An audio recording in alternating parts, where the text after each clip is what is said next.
This is joint with Kevin Milligan, who's sitting back here and all wired up and ready to go whenever any questions arise.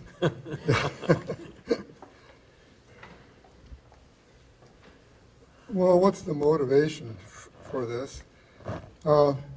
Longevity has increased enormously over the past 5 decades in industrialized countries, but labor force participation has declined, although increased in the past 15 years or so, according to our data, in all of these countries.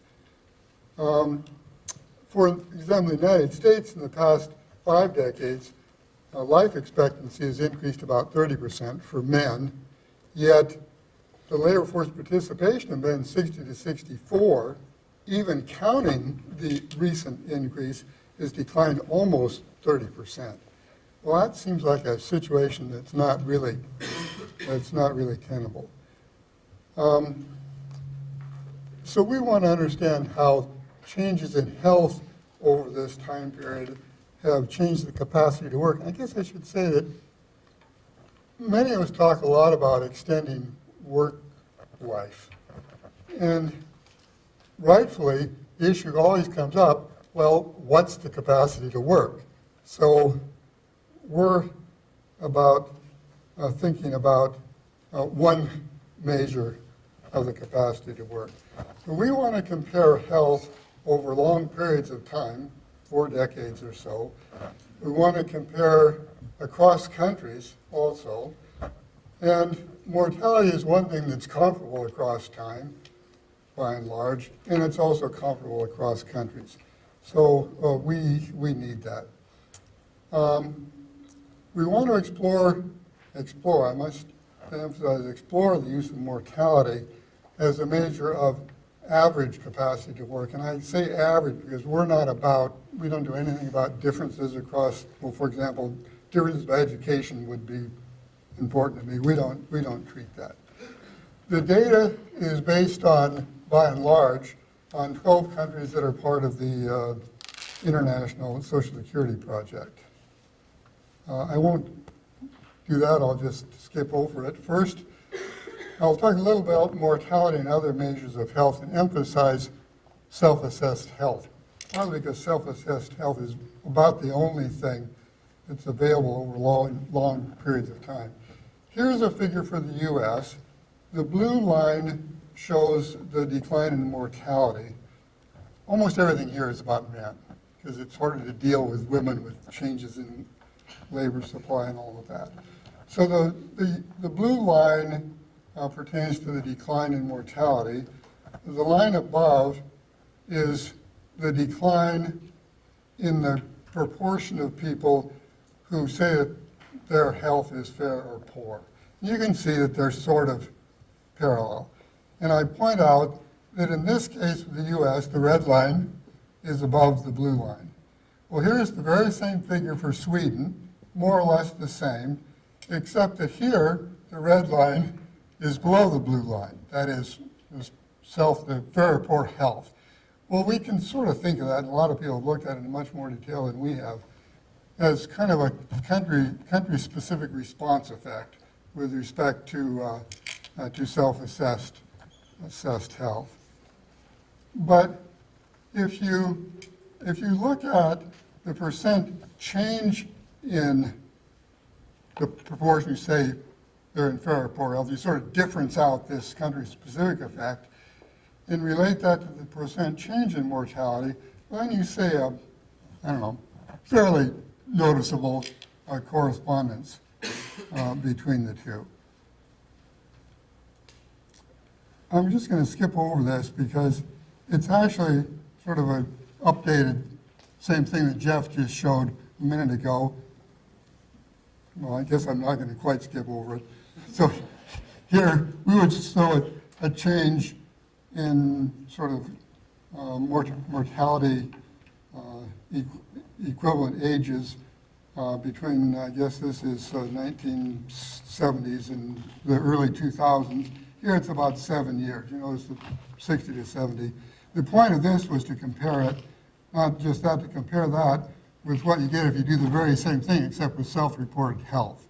And if you do that, then you see, I guess, I don't know whether they are a bit different, but not very different. So in one case, it's 7 years, and with respect to self-reported health, it's 9 years. That is easy.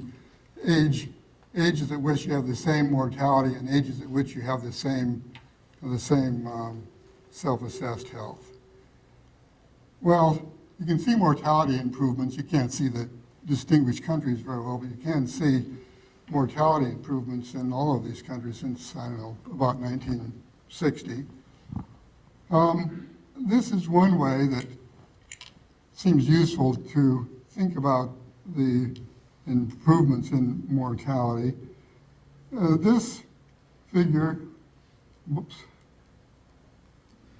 someplace there must be something to press.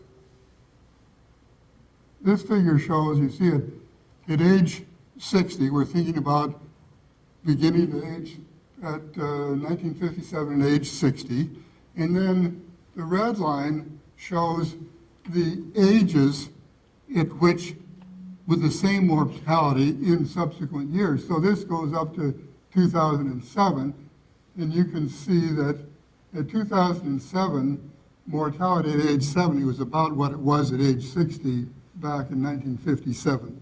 That's almost 10 years. Well, for all the countries that we're looking at, you can see in most of these countries it's about 9 or 10. There are a couple, Denmark and Netherlands, where it's like 5 or something like that. But the differences in this, by this measure, are pretty substantial. Then I want to show you a couple of things and then sort of come back to this. This is just sort of a standard figure.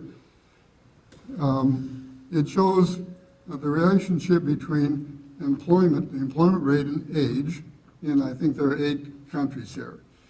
And the first thing to notice about it, if you go back to, well, I marked a line at 52, there aren't very big differences at that age in these countries.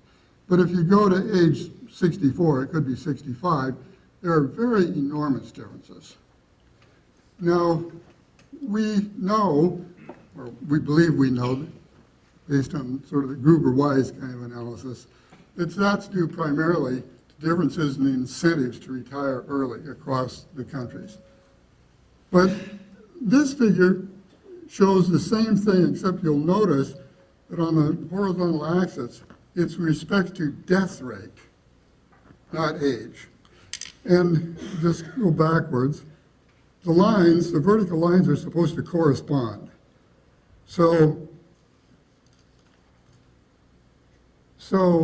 mortality there is supposed to correspond more or less across the countries to about age 52, and mortality here more or less to age 64 or 65, depending upon the country. But you can see they're essentially the same patterns. So later on, I'll try to show you something more along these lines that suggests that this pattern is really just due to the incentive effects of the pension plans. How much time do I have?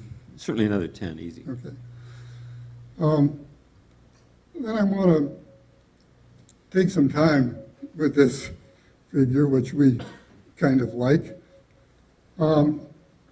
This shows employment by mortality. It's men in the U.S., and what you see here is the relationship between mortality and employment in 1977 in the U.S. And you can see that some ages are noted there. So you've got ages going from 50 down to 68. So that's in 1977. Well, this is the same thing, but in 2007. So if I look at employment when mortality was 1.5%, in 2007, well, it was 50%. But if you go 30 years earlier, employment at that same mortality rate was 80%. And you can, so what we would about then, we would look at these differences between ages 55 and 69. 55 and 69 based on the 2007 figure. So then the question is, well, what if you were to add those up? Well, maybe I'll just look at this precisely in order to say just exactly the right thing. But the issue is, what would be the gain in employment for men between the ages of 55 and 69 if at each mortality in 2007, men worked the same amount that they worked 30 years earlier in 1977? Well, the answer is the increase in the average years worked between 55 and 69 is 3.71 years. That's 11.6 versus 7.9. That's an increase of 47%. Well, in fact, later on, this is what we interpret as, compared to men in the U.S. in 1977, what's the relative capacity to work more? Well, that would be 47%. This is the same figure that I showed you 2 slides ago, but it's for France. And you can see that the change in France between 77 and 2007 is enormous. So, for example, if you look when the mortality rate was 10%, well, in 1977, 90% of men in France were employed. Well, so you look in 2007, well, it's 30%. And so just enormous differences by this measure in employment. Sort of the same kind of statement with respect to men. This is men in the U.S. This is a comparison not within a country. This is comparing the work of men in the U.S. in 2007 with men in France in 2007. So just go through the same comparison, which I won't do in detail. Well, if in 2007, men in France at each mortality rate worked as much as men in the U.S., they would work 4.6 years more. That's 71%. So that we would say, well, compared to men in the U.S., French men, the capacity to work is 71% more by this measure. You don't have to say this. If you were to make that same calculation for several countries, beginning with Japan, men in Japan work a little bit more than men in the U.S. at older ages. And then it sort of goes up continuously. You can see again, you have Italy and France at the top, who work a lot less than men in the U.S. You can see that from one of these first graphs that I showed.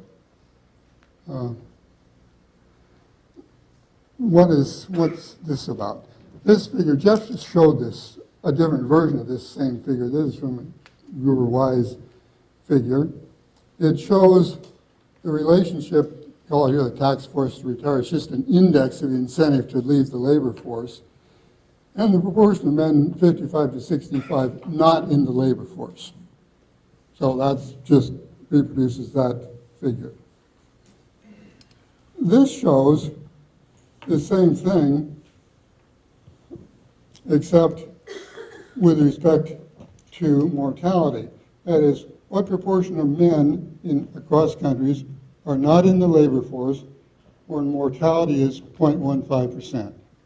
Well, you can see that one essentially reproduces the other.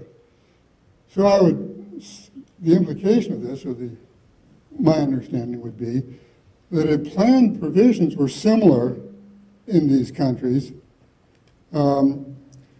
then work by mortality would be about the same in Italy and France, for example, as it is in the U.S. It's just another way of sort of saying there's no evidence that we can find that there's any difference in health across the countries. In fact, everything we know other than this would suggest that that people are healthy in almost every country than they are in the U.S. So what would we conclude for this? Well, first of all, mortality is available in all countries over long periods of time, so it's a measure of health that one can use. It's rather strongly related to other measures of health. I talked about self-assessed health, but it's not the only one. Jim Paterba and Stephen Venti and I have been using an index of health, and that's quite strongly related to mortality. So I guess the conclusion is that we believe that what we see sort of supports the idea that this is a useful way to think about the capacity to work. Great.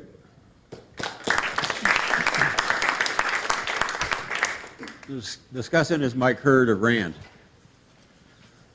So this is another paper in a long line of papers by David and co-authors that I think demonstrate that on some occasions and in some arenas that economic analysis really has important effects on policy, because I think in, for example, the discussions of pension reform in Italy and Germany and other countries in Europe, these papers were actually influential and were discussed in policy reform. And so economists do not become completely give up on work, because it does matter. So my presentation, I'll make a few comments on the paper. I don't really have very much to say about the paper beyond these laudatory comments that I just made. But then I'll talk about some other issues, really touching on some of the things Lisa Bergman mentioned. This approach goes back really to Victor Fuchs in 1984, when he talked about perhaps age is better measured by life expectancy, and in this paper it's being measured by mortality risk. And John Chauvin, in fact, in 2007 picked up on that idea, and now Kevin and David in the international setting. And again, it's part of a long-running demonstration of the power of public policy, especially in the pension arena, to shape retirement behavior. The long-running decline in the U.S. in labor force participation at older ages, which reached a minimum in about the late 1980s, I think is directly related to the increases in Social Security benefits that occurred over that time. Bottom line of this and other work is it's not health, but in fact public pension policy. And so a message for public policy is in fact that one can counteract the effects of population aging and on the Social Security system by reforms. Well, stepping back a little bit, when I think about determinants of labor force participation at older ages, I think about health, which is the capacity to work. And that's emphasized in this paper. I think about constraints such as wages, wealth, pension incentives, and so on. And then I also think about taste for work, that is, what do people actually want to do given the constraints they face. And so I'm going to talk about that, but first, because it amazed me so much, a nice thing about reading this paper as I looked at some of the life tables is how much mortality has improved. This is a different way of presenting what David presented. These are period life tables from 1970 up through 2010. And the yellow highlights sort of give equivalent ages where mortality risk is the same. And in 1970, at age 60, it was about 2% for males. And then if you look in 2010, 2% happened between, that same percentage happened between age 68 and 69. Really remarkable increases, not uniform over all those years, but pretty consistent. The relationship between life expectancy and mortality risk is given by this. It's almost a straight line, a mortality risk at these ages. So a very large increase in life expectancy of about 6.6 years, conditional on reaching age 20. I choose that age for something I'm going to talk about later. So really remarkable increases. The causes of that have been discussed. Smoking is certainly one of those things. Well, okay, that's all I will say about the earlier era. I want really to talk about what's happened since 1990 rather than prior, because the increase in Social Security benefits sort of obscures some things that I would like to talk about, and the decline in labor force participation in that earlier age is at least partly explained by that increase. So I'll focus on the post-1990, I'll talk about participation by men. The situation with respect to women is much more complex for at least a couple of reasons. First, there was an increase in the fraction of women reaching, if you will, retirement ages because of a historical increase in women's participation. So if you just look at participation rates of women who are age 60, that confounds two things. One is a change in retirement hazard, but the other is, if you will, the increase in the number of women reaching those ages. And so it complicates those things, and so I will, even though it's a very interesting topic, I will concentrate on what happened to participation by men. And here are the participation rates, and I find two interesting things here. The first is the remarkable increase in participation by men at older ages. The bottom blue line is for men aged 65 to 69. And the participation rate increased from about 25%, nudging close to 40% over those 22 years. Really quite a remarkable increase. The other, however, at the other end of the age spectrum that I have here, men age 45 to 49, actually a decrease in participation, and the same for men in the next age bands. And I think that will tie in with something I'm going to show in a minute, but it should lead us to a little bit of caution about what is going to happen in the future when we see this decline. Well, the explanations for the increases at older ages, first, Social Security has been stable. Shift from DB to DC plans explains part of it, maybe around 30%. Increased life expectancy, at least from a life cycle perspective, ought to increase work life. Better health, I've put a question mark behind that because I'm going to show some data that indicates that's not necessarily the case. Also, there's substantial heterogeneity in improvements or possible improvements in health, I believe. Greater need for buffer stock saving, maybe that's led to increased work life. That's a little bit difficult to understand. The older population is pretty well insured, especially after 2006 with Medicare Part D. There is long-term care is really the major risk facing the older population now. There have been increases in wealth, but because of the very highly skewed wealth distribution, there's substantial heterogeneity in who's benefited from that, and it may well be that people at the lower part of the wealth distribution have not benefited at all and have felt desire to work longer because of that. Turning to increases in life expectancy, what would we expect to happen? So I wrote out a little toy model that's about the simplest life cycle model you could imagine, and I assumed that the desired consumption path is flat, or there's a flat wage rate, people work and then retire, no uncertainty, including life expectancy, so it's the, if you will, the Volvo model of lifetime. You think of the old Volvos, they lasted for 300,000 miles, and then every part failed at the same time, and so unlike, say, Mercedes. So if you tune these parameters, the utility function parameters and so on, until you get what I think is kind of a reasonable life pattern of work, that is, you work for 2/3 of your life from age 20 and then you retire for 1/3. This picks up on the idea that Jeff talked about earlier. If you have an increase in life expectancy of 1 year, then you would work 2/3 of a year more. And so one of the things I want to do is, did that happen after 1990 with this big increase in life expectancy?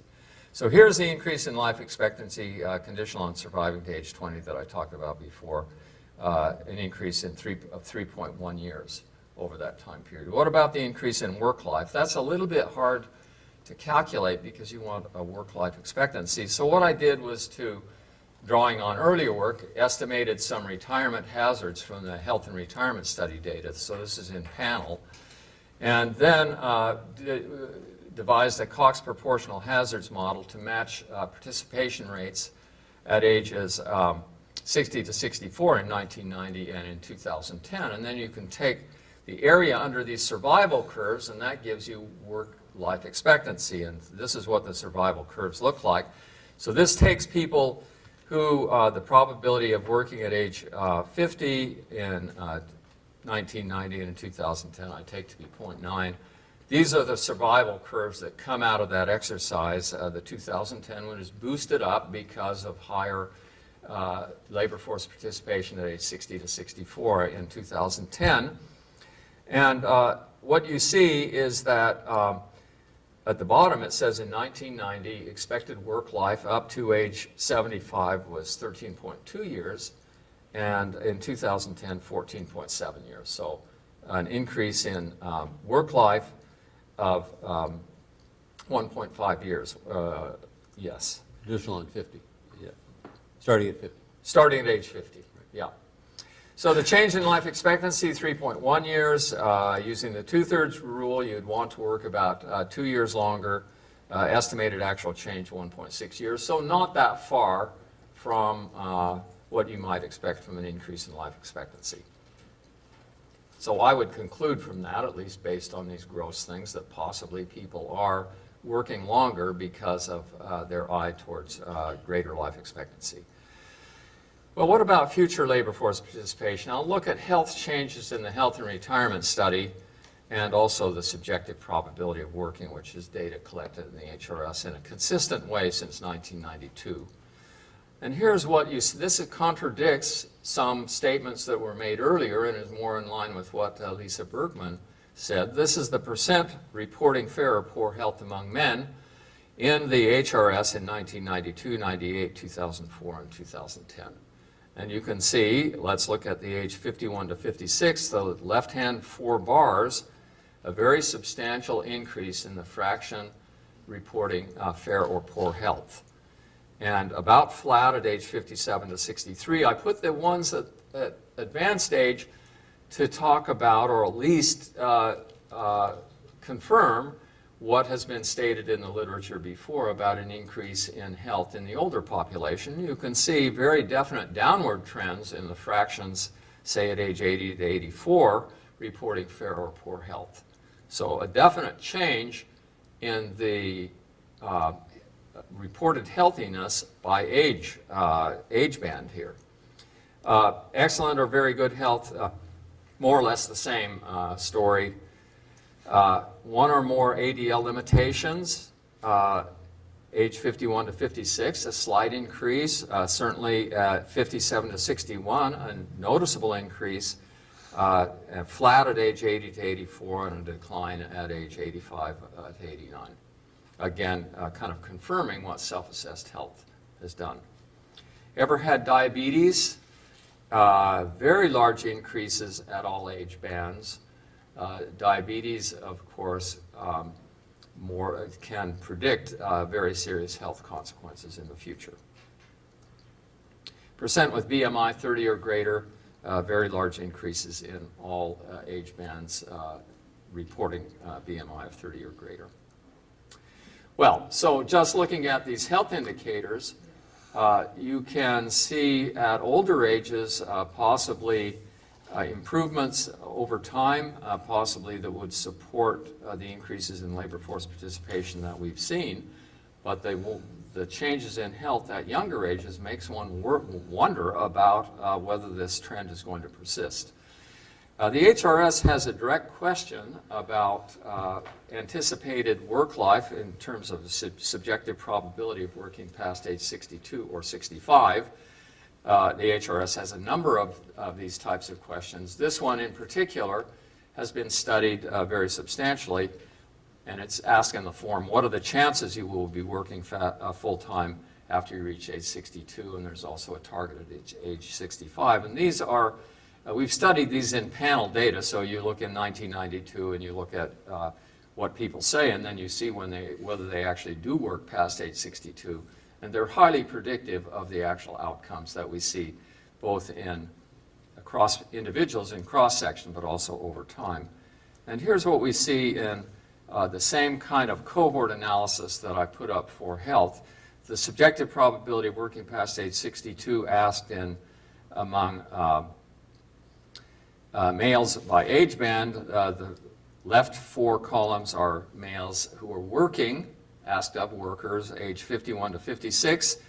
And in 1992, that average probability was 50%, increased almost to 60, or increased to 60% by the 2010 cohort. So a steady upward march in subjective probability of working past age 62, and more or less a steady upward march among those aged 57 to 61. So going back to the actual participation that we saw before among, say, men aged 60 to 64, 65 to 69, those changes were predicted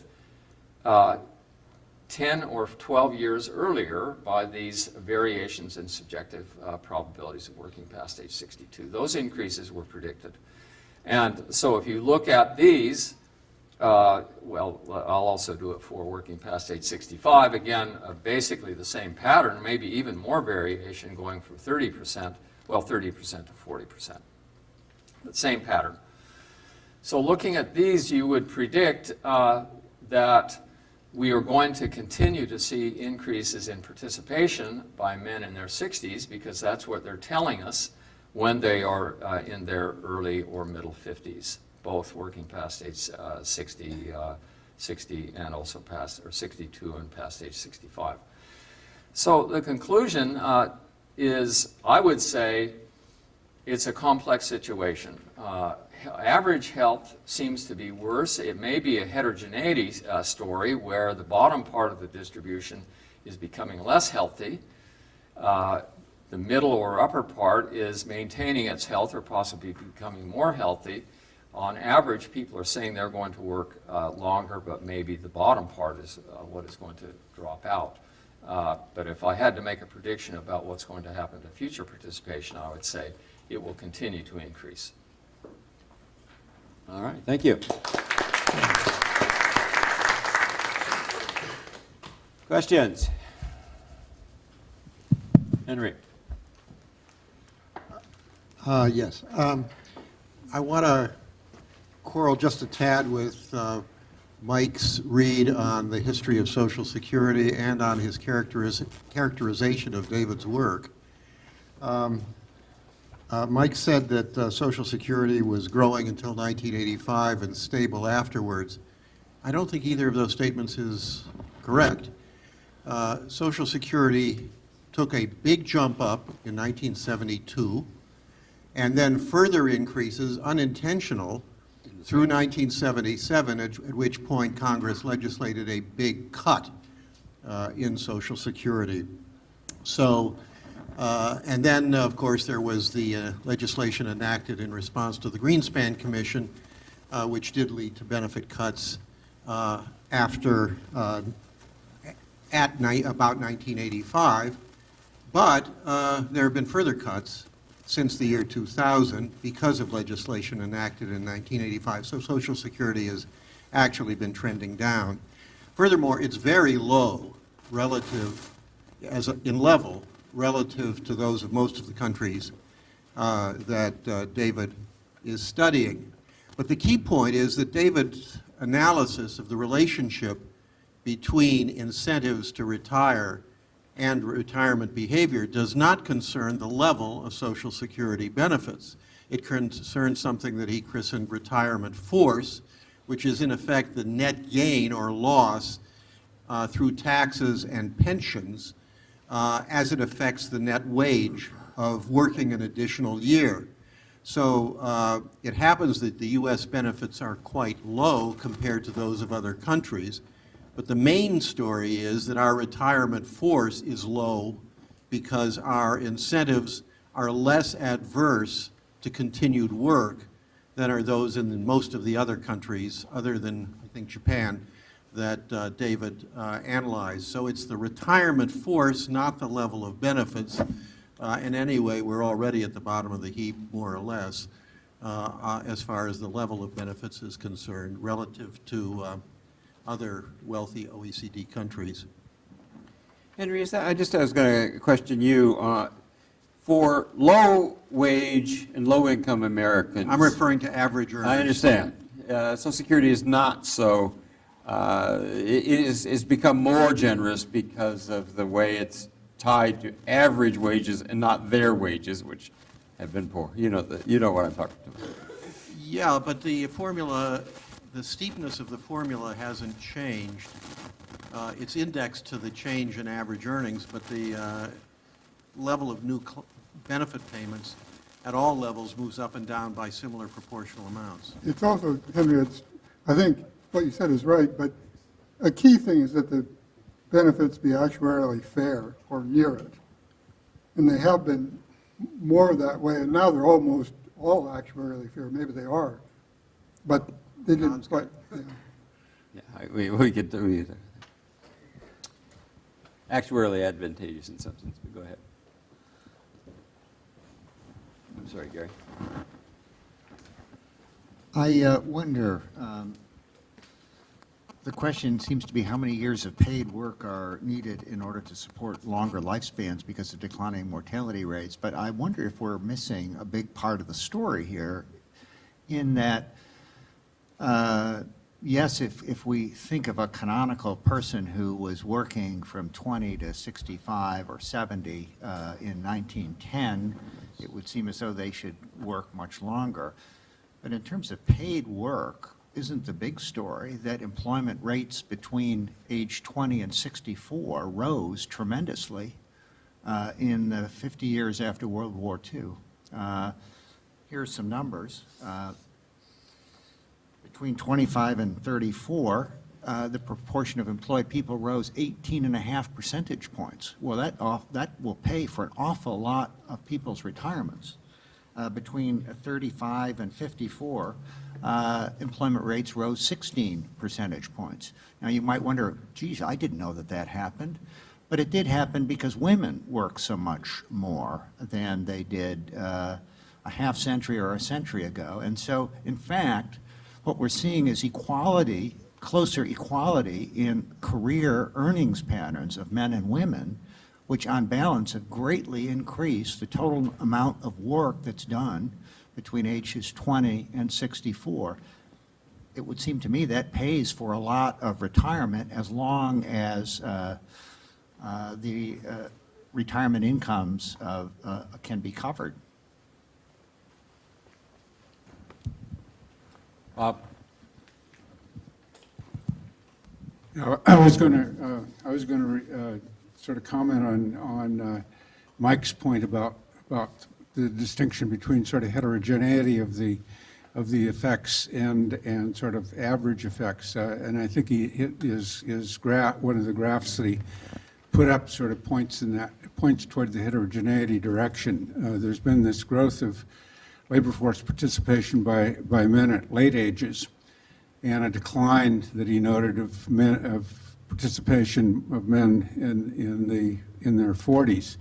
And I think one of the things that we really need to think about, and it also goes to, I think, what Gary's point, where he's in some sense aggregating what's happened with men and what's happened with women.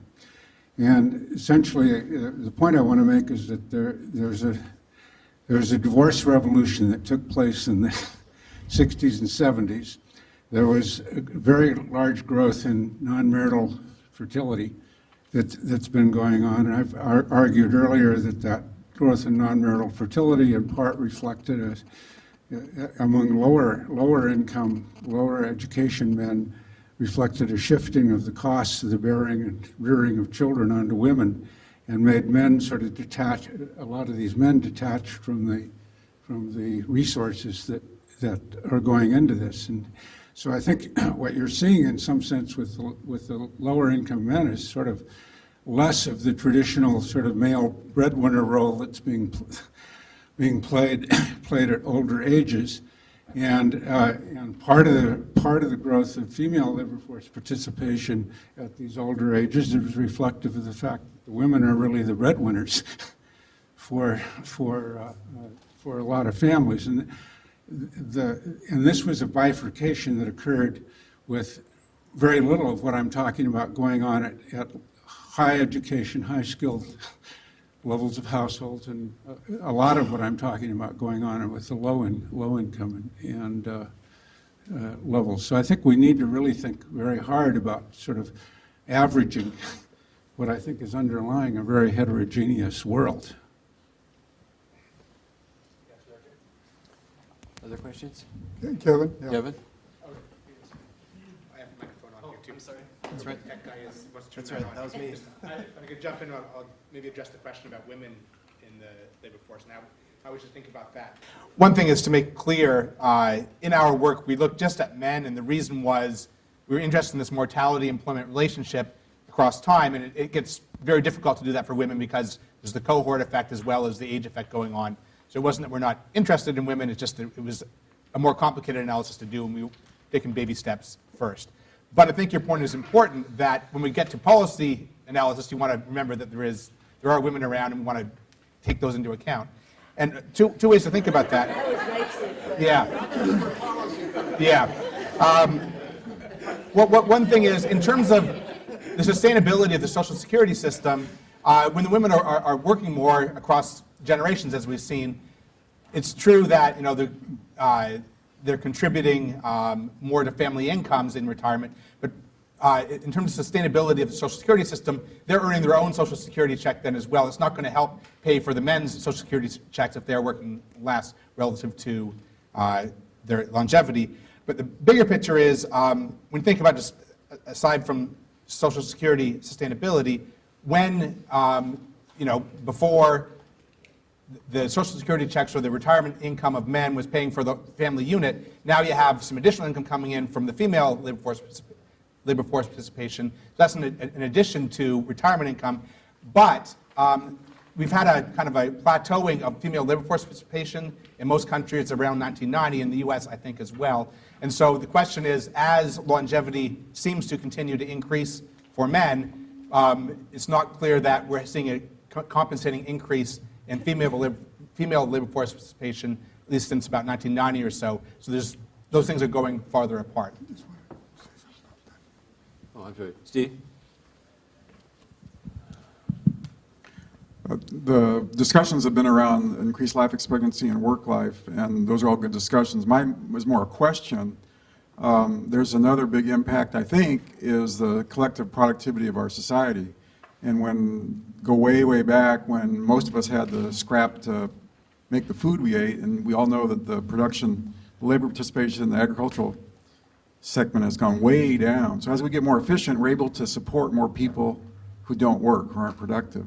I think that's got to be impact on labor force participation and retirement ages is our collective ability to support, as we get more efficient at producing food and whatever we buy, we can support more people that aren't working. And I'm just curious, has anyone studied that or thought of that as also a pretty significant impact? Because we could be working longer, but if we get more efficient at producing all the good stuff, we could be retired longer as well.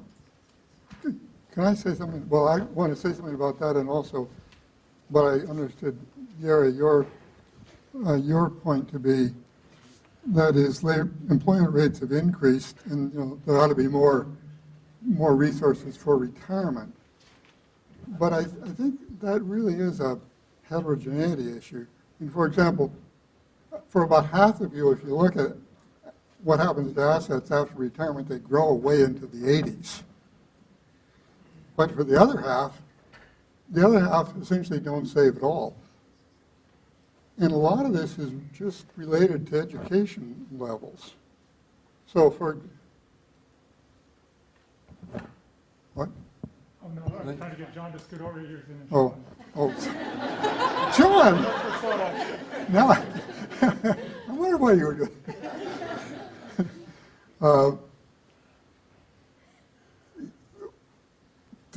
Now to catch where I was going. Right now, 26% of men, and about the same for women, without a high school degree retire through Social Security. I mean, through DI. DI. DI. Well, the same people, the employment rate of this group, even at 50 to 54, is just, it's about half as much as it is of college graduates. So, I mean, it's really hard. You sort of say, well, shouldn't there be more money for retirement? Well, these people just seem not to have it, and we sort of talk about extending working life, at least I often do. But for these people, that's a really hard proposition. I mean, if you don't have a job, you can't, it's really hard to extend your working life and sort of put off receiving Social Security. I actually think that exactly how we characterize retirement is, I just don't know that we know how to do it. I mean, at one level you think, oh, retirement, that's just like lots of leisure. But I don't know whether that's the right way to think about it. It may be for some. Laura, I was thinking to you about what the surveys, the psychological surveys say of just how happy these retirees are relative to workers, but my understanding is probably not much happier than the people that are working at the same ages. So I just don't know whether this is thinking that they're spending 100 hours a week in leisure is the way to think of a retiree. I wanted to follow up on Steve's question, which I forgot. That the country could be more productive, but I must say it's a lot of these things that come up have to do with education. People with low levels of education just have a hard time with everything. They're in poor health, they're unemployed. It's hard to do a lot of things that we would hope people could do. But I also think that we might think that the country is more productive, but I think not nearly as productive as it could be if individuals' job skills were more in line with job skills demanded by the market. And I don't think I have any good evidence for this, but I think that job skills, especially for the low educated, are just getting further and further behind jobs demanded in the market. And for example, you can sort of, now it seems like it always used to be that at retirement age, as education of people retiring was increasing. Well, now it's not increasing. I mean, the education levels of people 40 are about the same as the education levels of people 60 now. Well, that hasn't been the case for 80 years. So it seems to me that, in some sense, productivity might be increasing. Of course, part of this production is replacing people, and part of them is helping them be more productive. But I don't know. That seems like I'm not very optimistic about that. Clemens over here. One question I had. Wait, Clemens, wait for a mic. Here you go. Great. One question I had based on the international differences in countries is about non-market activities. It could be both informal economy and then as well just other activities that people in Italy and France might be less likely to have a formal job, but they might still work. They might do some of the work that maybe in other countries, like the US, is outsourced. They might do it themselves, or it might even be informal. And of course, the tax system and the institutional system will have a big impact on that, of whether you go to the market and have a job, or whether you do it yourself, not through markets. I don't think, at least I don't think I know a lot about that. In the International Social Security Project, that subject has come up a lot, but the country participants have never been able to come up with evidence that sort of would say one thing or another. My guess is that there's no more non-market activity in European countries than there is in the U.S., but I don't think we have any sort of good evidence on it. Of course, it's the kind of evidence that's kind of hard to come by. I mean, because people usually don't want to report it on surveys. Kevin, you get the last word. Well, I'll be quick as well then. Yeah, we don't have good evidence on the levels of this across countries, but one slide David did put up is looking at the self-assessed health relationship.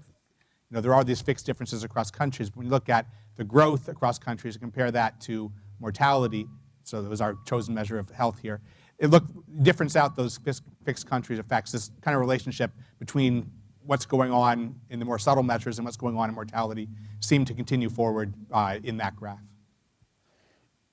Okay, thank you.